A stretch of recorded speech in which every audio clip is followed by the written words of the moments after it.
আজি ৰাতিপুৱাই আনুমানিক 8:30মান বজাত তেখেত ট্ৰেক্টৰৰে নিজৰ খেতিত হাল বাবলৈ গৈছিলে। তেখেত ট্ৰেক্টৰৰ চকীত বহি আছিলে। বহি থকা অৱস্থাত কিবা বিদ্যুতি ঘটি ট্ৰেক্টৰৰ তলত পৰি মৃত্যুবৰণ কৰিছে। গতিকে এই মুহূৰ্তত আমি খুব মৰ্মাহত আৰু অত্যন্ত দুখৰ খবৰ। গতিকে এই মুহূৰ্তত আমাৰ ভাইৰ কাৰণে আপোনালোকে সকলোৱে দোৱা কৰিব যাতে তেখেত জান্নাত নচিব হয়।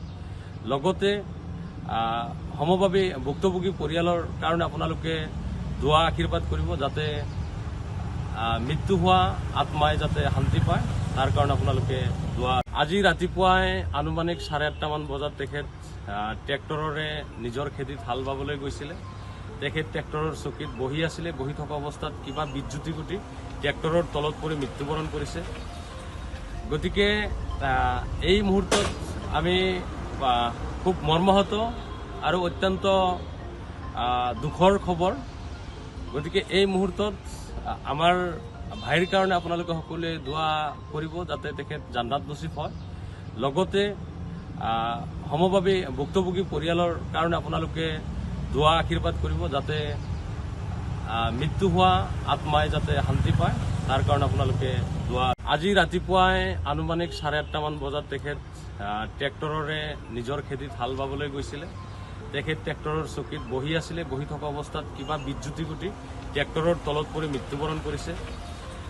গতিকে এই মুহূৰ্তত আমি খুব মৰ্মাহত আৰু অত্যন্ত দুখৰ খবৰ। গতিকে এই মুহূৰ্তত আমাৰ ভাইৰ কাৰণে আপোনালোকে সকলোৱে দোৱা কৰিব যাতে তেখেত জান্নাত নচিব হয়।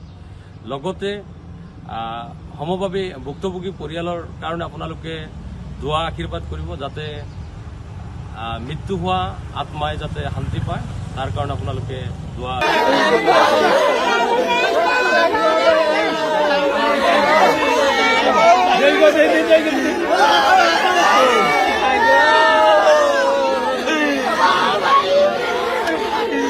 যিকোনো খবৰৰ বাবে যোগাযোগ কৰক 7099017330 লগতে 7099017110 নম্বৰত।